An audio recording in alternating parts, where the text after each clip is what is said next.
नमस्कार, स्वागत है आप सभी का। इंडिया न्यूज देख रहे हैं आप। मैं हूं आपके साथ पराग गुप्ता। इंडिया न्यूज लगातार आज डॉक्टर्स डे के मौके पर डॉक्टर्स से बातचीत कर रहा है और साथ ही उनके अनुभव को जानने की कोशिश कर रहा है, क्योंकि जिस तरीके से कोरोना काल में डॉक्टर्स ने कड़ी मेहनत करके लोगों की जान बचाई है, मरीजों की सेवा की है, ये काबिल तारीफ है। और आज डॉक्टर्स के सम्मान में ही डॉक्टर्स डे के मौके पर इंडिया न्यूज ने प्रोग्राम आयोजित किया है, जिसमें लगातार अलग अलग जिलों से डॉक्टर्स और अधिकारी हमारे साथ जुड़ भी रहे हैं, मेडिकल क्षेत्र से जुड़े हुए।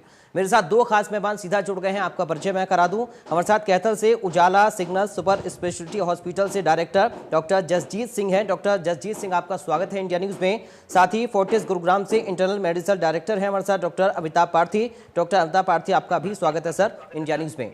सबसे पहले डॉक्टर जसजीत सिंह जी, आप ही से मैं शुरुआत करना चाह रहा हूं सर, क्योंकि कोरोना काल के दौरान हमने देखा है किस तरीके से डॉक्टर्स ने कड़ी मेहनत की है। इसके लिए आप बधाई के पात्र हैं और आप सभी का शुक्रिया कि जिस तरह से आपने अपनी जान पर खेलकर अपने परिवार की चिंता ना करते हुए लोगों की जान बचाई है, लोगों की सेवा की है, ये वाकई में काबिल तारीफ है। सर, किस तरीके की परिस्थितियां आप लोगों के सामने रही हैं, मैं चाहूंगा आप अपने अनुभवों को साझा करें।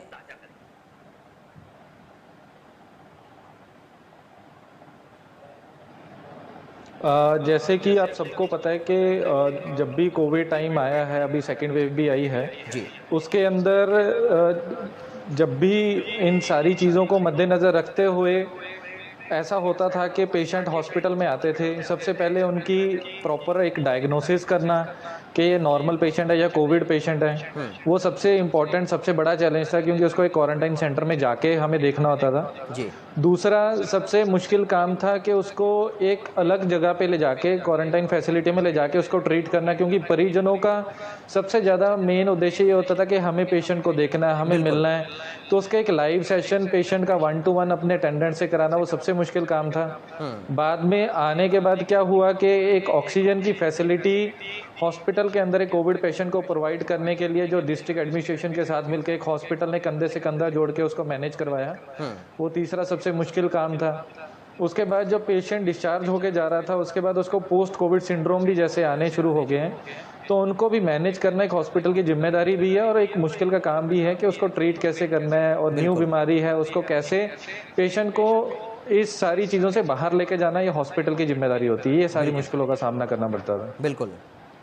ठीक है, डॉक्टर अमिताभ पार्थी सर, क्योंकि कोरोना काल के दौरान जिस तरीके की परिस्थितियां रही हैं, इनकी कल्पना शायद किसी ने नहीं की थी और सबसे ज्यादा मुश्किल आप लोगों के सामने फर्स्ट वेव में भी आई थी, जब सीमित संसाधन थे और आप लोगों ने कड़ी मेहनत से अपना पर्सनल सहयोग देकर अस्पताल में लगातार 18-18 घंटे काम किया और लगातार जिस तरह से मरीजों की सेवा डॉक्टर्स की ओर से की गई है, वाकई में ये आप लोग बधाई के पात्र हैं और आप लोगों का सम्मान है, आप लोगों को सलाम है। और आज हमने इसलिए प्रोग्राम भी रखा है ताकि आप लोगों से बात करके हम आपके अनुभव को साझा कर पाएं और ये जान पाएं कि आखिर किस तरीके की परिस्थितियां रही हैं। मैं अगर बात करूं आपकी, तो आपने किस तरीके से माहौल को देखा और जो सीमित संसाधन थे उनमें कैसे आप लोगों ने काम किया। पराग जी, धन्यवाद मेरे को इस डॉक्टर्स डे पर इंक्लूड करने के लिए। जी, सबसे पहले इस डॉक्टर्स डे के पर उन 790 डॉक्टरों का एक श्रद्धांजलि हम अर्पित करना चाहते हैं, जिन्होंने, जैसे आपने बताया, बड़ी मुश्किल कठिन परिस्थितियों के थ्रू निकल के वो अपनी जान से हाथ खो बैठे हैं और हजारों लोगों को बचाया है। तो सबसे पहले उन 790 परिवारों को और उन 790 जानों को, उन डॉक्टरों को जिन्होंने अपनी इन मुश्किल हालातों से गुजरते हुए कोविड से नहीं बच सके और खुद इसके शिकार हो गए। खुद हम लोग बहुत कठिन परिस्थितियों से निकले हैं, ऑक्सीजन की तरफ से, दवाइयों की तरफ से, परंतु हमें बहुत सहयोग रहा। सब तरह के महकमों से हम लोग गुड़गांव खास तौर पर सबसे लोएस्ट केस फेटेलिटी रेट से उभर के आए हैं, 0.48%, which is probably the lowest in India, in Haryana, sorry. जबकि इतनी ज्यादा आबादी है गुड़गांव की, फिर भी हम लोग लोएस्ट केस फेटेलिटी रेट पर गुड़गांव पे रहे। कहने का मतलब हम लोग डिस्पाइट जितनी भी परिस्थितियां रही हैं, हम फिर भी उससे उभर के आए हैं जी। तीसरी बात, इस सेकंड वेव और फर्स्ट वेव को मद्देनजर रखते हुए अगर आप सब हमारे साथ सही दिल से, अगर आप हमें हैप्पी डॉक्टर्स डे बोलना चाहते हैं, तो हम चाहते हैं आप सब मिलकर एक दूसरे को प्रोत्साहन देकर बिल्कुल वैक्सीनेशन कंप्लीट कराएं, दोनों वैक्सीन कंप्लीट तरीके से लें, या यहां पर बात खत्म नहीं होती है। दोनों वैक्सीन करने के बाद हमारी परिस्थिति आसान करने के लिए कृपया करके कोविड अप्रोप्रिएट बिहेवियर यानी मास्क, हैंड सैनिटाइजेशन और सोशल डिस्टेंसिंग का नियम भी बरकरार रखें। यही चीजें हैं जो हमारी परिस्थितियां आसान कर सकती हैं, जानें बचा सकती हैं, परिवारों को एकदम सेफ रख सकती हैं। सो इस डॉक्टर्स डे को हैप्पी बनाने के लिए हमारे लिए हमारा सहयोग दें, हमारी परिस्थितियों को आसान करें और प्लीज मिलकर हम एक दूसरे की सहयोग करने के लिए वैक्सीनेशन करें और इस कोविड अप्रोप्रिएट बिहेवियर का पालन करें। बिल्कुल, क्योंकि डॉक्टर जस्टिस जिस तरीके से अमिताभ जी जिक्र कर रहे हैं कि सबका सहयोग तो आवश्यक है और जागरूकता बेहद जरूरी है, क्योंकि वैक्सीनेशन का भी डॉक्टर अमिताभ ने जिक्र किया है। वैक्सीनेशन ही एकमात्र ऐसा हथियार है जिसके माध्यम से हम कोरोना की थर्ड वेव को रोक सकते हैं, उसके असर को कम कर सकते हैं, कोरोना को खत्म कर सकते हैं। और ये आप डॉक्टर्स लगातार शुरुआत से ही लोगों को जागरूक कर रहे हैं। अब वैक्सीनेशन को लेकर आपकी ओर से किस तरह से लोगों को अवेयर किया जाएगा, क्योंकि एकमात्र ऐसा हथियार वैक्सीनेशन जो सबसे ज्यादा जरूरी है।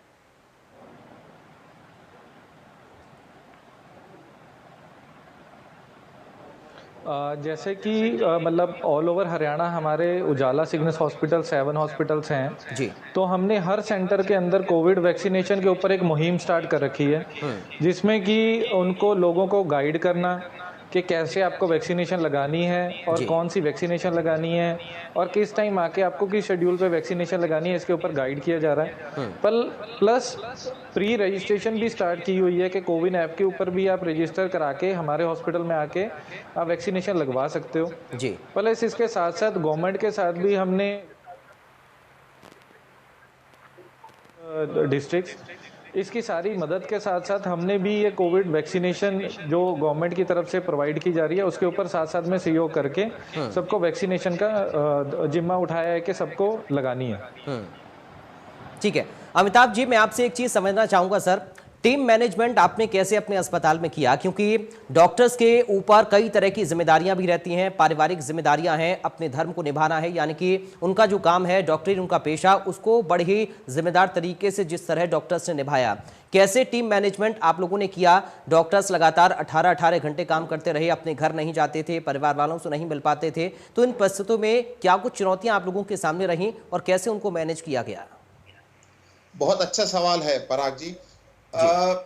ये सबको पता है कि एक 14 दिन का अवकाश चाहिए होता है शरीर को एक बारी साफ करने के लिए अगर वायरस का आपके ऊपर प्रभाव हुआ है। यानी कि अगर हम 3 डॉक्टर एक डिपार्टमेंट को संभाल रहे हैं, वो 3 डॉक्टर इस टीम से चलते थे कि पहले 7 दिन एक डॉक्टर सिर्फ कोविड बुखार के मरीज और कोविड के ही ग्रस्त मरीज देखते थे जी। बाकी दोनों डॉक्टर सिर्फ इंडोर पेशेंट के मरीज देखते थे जो दाखिल थे, जो ज्यादा बीमार थे। और इन 2 डॉक्टरों में से एक डॉक्टर ऐसा था जो सिर्फ इंटेंसिव सीवियर कोविड वाले देखते थे और एक जो माइल्ड कोविड वाले थे जी। इस प्रकार से 3 टीम बनी थी। एक वो जो सिर्फ बाहरी विभाग सिर्फ ओपीडी देखते थे 7 दिन के लिए। फिर ये 7 दिन वाले जो ओपीडी वाले जो एक्सपोज डॉक्टर्स थे, जिसको हम लोग इन्फेक्टेड ओपीडीज कहते थे, ये लोग उसके बाद प्रोटेक्टेड ओपीडी में आ जाते थे। इसके बाद फिर इंडोर की तरफ मूव करते थे ताकि इनका और ज्यादा एक्सपोजर ना हो, क्योंकि ओपीडी में हर तरह का मरीज आ रहा था, कोई मास्क पहन के, कोई नहीं पहन के, किसी को एक्टिव डिजीज थी। इसीलिए ओपीडी सिर्फ 7 दिन रहती थी। 14 दिन आप उस कोविड से नॉन कोविड एरिया या इंडोर एरिया में आते थे जी। इंडोर में अगर आपने अंदर जाना है तो सिर्फ पीपीई किट पहन के जाते हैं या फिर वर्चुअल ऑनलाइन कंसल्ट करके, वीडियो कंसल्ट करके, स्टाफ अंदर वाले स्टाफ से हम बात करके और एक टीम बनाकर पेशेंट की ट्रीटमेंट प्लानिंग करते थे। तो इस 7 और 14 दिन के साइकिल में हम अपने आप को बचाते थे, पेशेंट को भी बीमारी फैलने से बचाते थे और अपने परिवार जिसके पास हम रोज वापस जाना है हमें, उनको भी बचाव रख सकते थे कि हम सिर्फ 7 दिन ओपीडी करके बाकी 14 दिन खाली इंडोर के मरीज देख सकें। ठीक है। क्योंकि डॉक्टर जसजीत जी, नॉन कोविड और कोविड मरीजों को लेकर क्या व्यवस्थाएं आपने करवाई अपने अस्पतालों में? क्योंकि जब कोविड मरीजों का इलाज चल रहा था तो कई बार हमने देखा कि सामान्य बीमारी से जो मरीज ग्रसित हैं उनको कहीं ना कहीं दिक्कतें ना हो, इसको लेकर अलग से इंतजाम भी अस्पतालों में किए गए। आप लोगों ने किस तरीके से इन व्यवस्थाओं को मैनेज किया?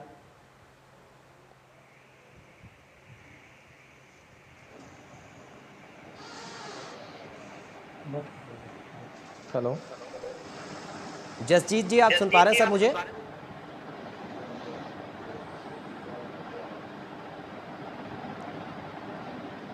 जसजीत जी, आप सुन पा रहे हैं सर मेरी आवाज? हेलो हेलो चलिए, लगता है आवाज नहीं जा रही है, दोबारा हम संपर्क करेंगे। लेकिन अमिताभ जी, यही सवाल मेरा आपसे भी रहेगा सर, क्योंकि कोविड काल में कोविड मरीजों को तवज्जो दी जा रही थी, लेकिन नॉन कोविड मरीजों के लिए क्या इंतजाम, किस तरीके से व्यवस्थाएं आपने अपने अस्पताल में करवाई? इमरजेंसी एरिया से शुरू अगर करा जाए जी, तो इमरजेंसी एरिया में ही दो अलग अलग विभाग थे। एक कोविड या बुखार से पीड़ित लोग या वो लोग जो कोविड पॉजिटिव टेस्ट करके आते थे, उन लोगों के लिए। इसके अलावा एक non Covid emergency area in fact बरकरार किया गया था, जहां पर डॉक्टर खुद पीपीई किट पहन के और मरीज जो कि सामान्य मरीज थे, जो कि नॉन कोविड थे, जिनको हृदय रोग या कोई किडनी का रोग या कुछ और रोग था, उनकी सहायता करने में लगे हुए थे।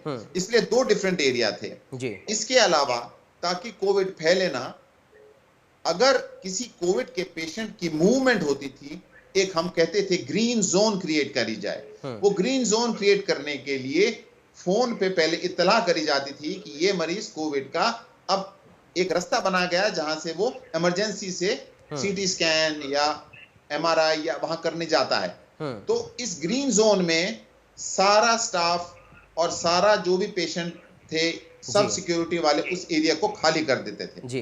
और उस ग्रीन जोन में से ये कोविड के मरीज का सीटी स्कैन एमआरआई जो टेस्ट है वो करता था। जब वो वहां पे जाते थे तब वो जो कोविड एरिया उसको बंद करके और जो नॉन कोविड पेशेंट्स हैं उनको अलाउ कराया जाता था। तो एक समय में एक बारी ग्रीन जोन के थ्रू सिर्फ कोविड वाला पेशेंट ही जा सकता था, ताकि वो बीमारी बाकी लोगों को ना फैलाए। इंडोर जब जो पेशेंट्स थे उसमें भी हमने एरियाज कोविड और नॉन कोविड इंडोर में डिवाइड किए थे। जो इंडोर कोविड एरियाज थे उसमें हमने स्क्रीन लगाई थी, जहां पर आप एंटर कर ही नहीं सकते हो। वहां बाहर एक गार्ड था और बाहर और अंदर के बीच में मात्र एक खिड़की थी जो कि कवर्ड थी। उस खिड़की के थ्रू दवाइयां, उसकी खिड़की के थ्रू लैब के टेस्ट, उस खिड़की से खाना दिया जाया करता था और वहीं से पेशेंट की देखरेख, फाइलें जांच करने की बातचीत होती थी। तो इंडोर में ये, और जो नॉन कोविड थे उनका फ्लोर ही अलग था, उनका एरिया ही अलग था और उनका स्टाफ भी अलग था। ये दोनों स्टाफ ना तो आपस में मिल सकते थे, ना ही ये कॉमन लिफ्ट यूज कर सकते थे, ना ही ये कॉमन डॉक्टर्स थे। तो हम लोग डॉक्टर्स भी बदल जाते थे कोविड और नॉन कोविड या क्लीन या अनक्लीन एरियाज में से, फ्लोर भी बदल जाते थे, एरिया भी बदल जाता था और आप अगर नॉन कोविड देख रहे हैं आपको कोविड की तरफ नहीं जा सकते थे। तो इन 14 दिनों में जो कि क्वारंटाइन पीरियड माना जाता था, उस दिन आप ना ओपीडी के कोई कोविड मरीज या कोई और कोविड मरीज को डायरेक्टली इंटरेक्ट नहीं कर सकते थे जी। तो इस तरह से आउटडोर इमरजेंसी से चालू करके इंडोर करके ट्रीटमेंट करके और फिर ठीक है अमिताभ जी, क्योंकि कोरोना काल में हमने देखा कि मानसिक तौर पर लोग बीमार भी हुए कोरोना की वजह से। लोगों के दिमाग में, दिल में, मन में एक तरीके से डर कोरोना का बैठ गया था। आप लोगों ने भी तनाव का सामना किया। मैं चाहूंगा आप अपने अनुभव को बताएं और लोगों को भी ये बताएं, जागरूक करें, अवेयर करें कि तनाव को हम कैसे खुद से दूर रख सकते हैं।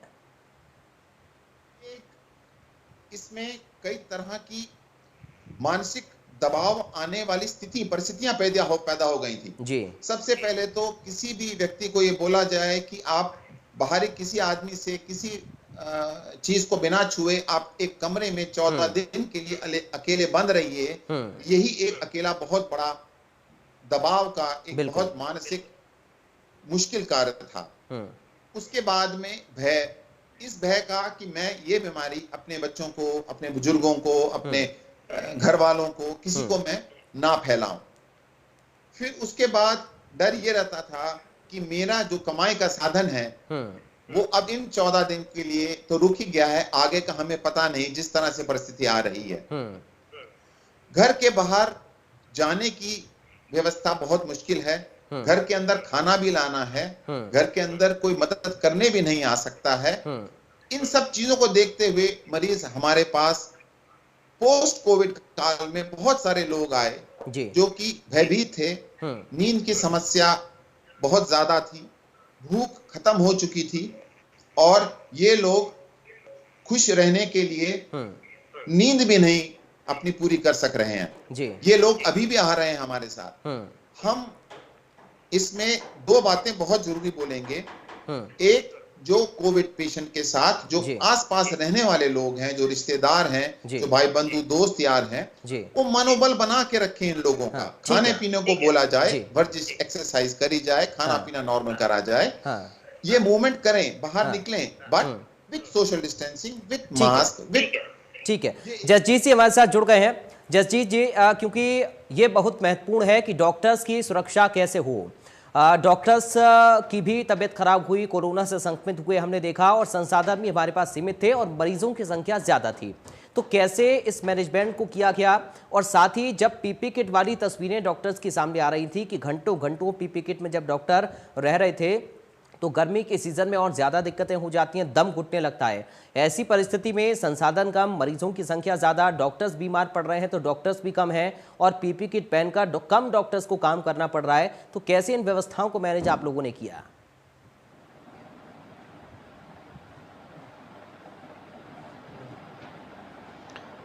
जैसे कि हमारे पास एक टीम पैनल होता था, जिसमें कि हमारे पास एक सुपर स्पेशलाइजेशन में कार्डियोलॉजिस्ट, गायनेकोलॉजिस्ट, न्यूरोसर्जन, गैस्ट्रोएंटरोलॉजिस्ट या मतलब रेडियोलॉजिस्ट, इंटेंसिविस्ट, तो हमारी एक पूरा टीम होती है हॉस्पिटल के अंदर, एक पैनल ऑफ डॉक्टर्स जी। तो एक पेशेंट को अगर एक नर्सिंग स्टाफ, एक डॉक्टर या एक हाउसकीपिंग या एक जो खाना पहुंचाने वाला कर्मचारी भी है, तो इनकी हमने शिफ्ट ड्यूटीज़ बना दी थी कि 6-6 घंटे की शिफ्ट ड्यूटी में ये काम करेंगे। इवन के एक डॉक्टर जो है वो, चाहे वो इस टाइम ये नहीं होता वो कार्डियोलॉजिस्ट है, वो कोविड के पेशेंट नहीं देखेगा, वो इंटेंसिविस्ट है, वो या फिर गैस्ट्रोएंटरोलॉजिस्ट है, या वो न्यूरोसर्जन है, डॉक्टर तो डॉक्टर होता है उस टाइम, तो जिसने पेशेंट्स को ट्रीट करना है। तो एक शिफ्ट ड्यूटी के अंदर एक डॉक्टर जो एक बहुत क्वालिफाइड, एक सुपर स्पेशलिस्ट डॉक्टर पेशेंट्स को जब देखना शुरू करता है तो उसका रिजल्ट्स का आउटकम बहुत अच्छा निकल के आता है। मैं एक छोटी सी एग्जांपल आपसे करता हूँ शेयर। हमारे पास एक बहुत ही यंग पेशेंट आया जिसकी एज आई थिंक 23 ईयर्स की होगी, और उसके लंग्स जो इफेक्टेड थे 60-70% तक हाईली इफेक्टेड थे। तो उस पेशेंट के अंदर हमें कभी किसी डॉक्टर का ओपिनियन चाहिए, इंटेंसिविस्ट का चाहिए हो, हमें फिजिशियन का ओपिनियन चाहिए हो, हमें किसी टाइम पे आके एक पल्मोलॉजिस्ट का, हमें किसी टाइम पे आके CTBS के डॉक्टर का, कार्डियोलॉजिस्ट का ओपिनियन चाहिए हो। तो जब एक छत के अंदर ये सारे डॉक्टर अवेलेबल रहते हैं और वो उस पेशेंट को ट्रीट करते हैं, तो उसमें मोर्टेलिटी रेट बहुत ज़्यादा कम होता है, मीन्स डेथ रेट बहुत ज़्यादा कम होता है, और जो ट्रीटमेंट का आउटकम है इतना अच्छा निकल के आता है आप सोच भी नहीं सकते हो। तो एक हॉस्पिटल के अंदर जब आपके पास एक टीम ऑफ डॉक्टर्स है, तो ये मत सोचो कि ये सिर्फ मेडिसिन डॉक्टर ही ट्रीट करेगा या इंटेंसिविस्ट ही ट्रीट करेगा। उस टाइम हमें हर डॉक्टर की हेल्प लेनी चाहिए जी।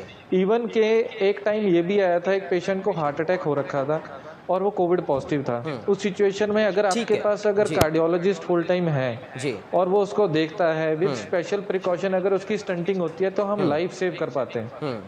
इन द सेम वे अगर कोई प्रेग्नेंट लेडी है और साथ के साथ उसको डिलीवरी भी होनी है, प्लस उसका बेबी प्लस मदर दोनों कोविड पॉजिटिव हो चुके हैं, फिर आप क्या करोगे जी? उस टाइम आपके पास पीडियाट्रिशियन अगर गायनेकोलॉजिस्ट फुल टाइम अगर हॉस्पिटल में है, दे विल इंटरफियर जी। वो उसका ट्रीटमेंट आउटकम इतना अच्छा होगा, डिलीवरी केसेस इतने अच्छे होंगे कि ये बीमारी यानी ये माना जाए जसजीत जी कि चुनौतियां काफी ज्यादा थी, संसाधन भी कम थे, और उन्हीं कम संसाधनों में आप लोगों ने बेहतरीन काम करके दिखाया। आज के इस प्रोग्राम में हम लगातार डॉक्टर से इसलिए भी जुड़ रहे हैं ताकि उनके अनुभव को हम जान सकें। बहुत शुक्रिया आपका जसजीत जी हमारे साथ जुड़ने के लिए। साथ ही डॉक्टर अमिताभ आपका बहुत शुक्रिया इंडिया न्यूज में इस कार्यक्रम में शामिल होने के लिए। हम आपको बधाई देते हैं और शुभकामना भी देते हैं, शुक्रिया आपका अदा करते हैं कि जिस तरीके से आप लोगों ने काम किया है आगे भी आप काम करते रहें, और सावधान जिस तरीके से आप लोगों को कर रहे हैं ऐसी ही सावधानी की ज़रूरत है। और सबसे ज़्यादा ज़रूरी है जागरूकता, चाहे संक्रमण को लेकर हो या वैक्सीनेशन को लेकर। फिलहाल के लिए मुझे दीजिए इजाज़त, आप बने रहिए। है।